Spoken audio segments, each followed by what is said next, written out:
नमस्कार, श्रेष्ठ भारत में आपका स्वागत है। मैं हूं मुक्ता सिंह।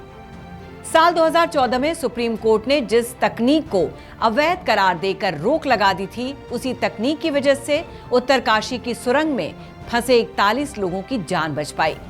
इस तकनीक को रैट होल माइनर्स के नाम से जाना जाता है। रैट होल का मतलब है जमीन के अंदर सकरे रास्ते खोदना, जिनमें एक व्यक्ति जाकर कोयला निकाल सके। इसका नाम चूहों द्वारा संकरे बिल बनाने से मेल खाने के कारण रैट होल माइनिंग पड़ा है। इस तकनीक से मेघालय की खानों में खुदाई की जाती थी, क्योंकि ये तकनीक सुरक्षित नहीं थी, लिहाजा सुप्रीम कोर्ट ने इस पर रोक लगा दी थी।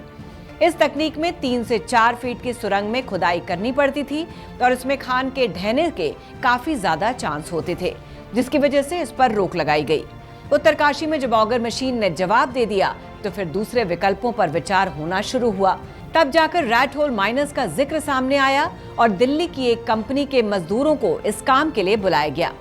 ये मजदूर दिल्ली में सीवर लाइन और पानी के पाइप को साफ करने का काम करते थे। रैट होल माइनर्स के करीब 12 मजदूरों ने इस बचाव अभियान को सोमवार को अपने हाथ में लिया था और सोमवार को ही इन्होंने करीब 12 मीटर में से 2 मीटर का मलबा निकालने में कामयाबी पा ली थी।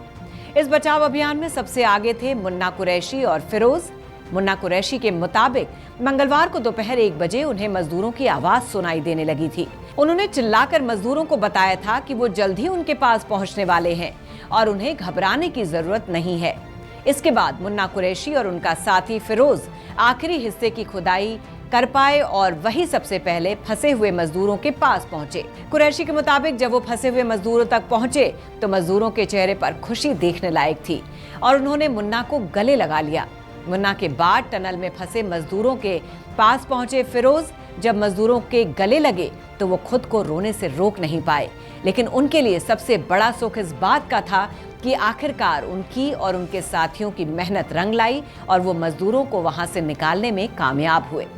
कुछ ऐसा ही दमदार काम प्रवीण यादव ने किया, जिन्होंने गैस कटर की मदद से उन लोहों की रॉड्स को काटा जो मजदूरों के बचाव में अड़चन बन रही थी। प्रवीण के मुताबिक पहले एनडीआरएफ के जवानों ने पाइप से मजदूरों के पास पहुंचने की कोशिश की थी, लेकिन एनडीआरएफ के जवानों की कदकाठी बड़ी होने की वजह से वो पाइप में नहीं घुस पा रहे थे। ऐसे में प्रवीण और उनके साथ बलविंदर यादव ने टनल की मोटी लोहे की सरिया काटने का काम किया। प्रवीण बताते हैं कि वो सकरे पाइप में गैस कटर और 2 पानी की बोतल लेकर जाते थे। सकरे पाइप में गैस कटर का इस्तेमाल करना कोई आसान बात नहीं थी। ऑक्सीजन की कमी थी और गैस कटर के इस्तेमाल की वजह से वहां पर दम घोटू धुआं हो जाता था।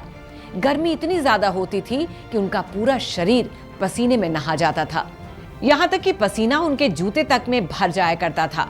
धुएं के अलावा गैस कटर के इस्तेमाल की वजह से निकलने वाली चिंगारियां उनके चेहरे और हाथों पर गिरती थीं, जिसकी वजह से उन्हें काफी परेशानी होती थी। जब वो पाइप से बाहर आते थे तो ऐसा लगता था कि वो एक बार फिर दोबारा दुनिया में आ गए हैं। हालांकि प्रवीण मजदूरों के बाहर निकलने के बाद अपनी सभी परेशानियों को भूल गए हैं और उन्हें इस बात की खुशी है कि 41 मजदूर भाइयों की जान बचाने में उन्होंने भी अपना सहयोग दिया। टनल में फंसे मजदूरों का नेतृत्व गब्बर सिंह नेगी कर रहे थे।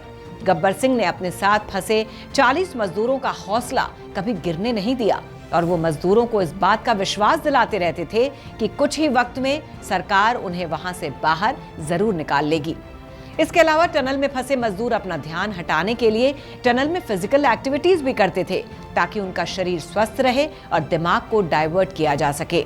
51 साल के फोरमैन गब्बर सिंह ने साथियों से कहा था कि मैं सबसे आखिर में बाहर आऊंगा, और उन्होंने ऐसा ही किया भी। वो सबसे आखिर में निकले और जब वो बाहर आए तो मुस्कुरा रहे थे।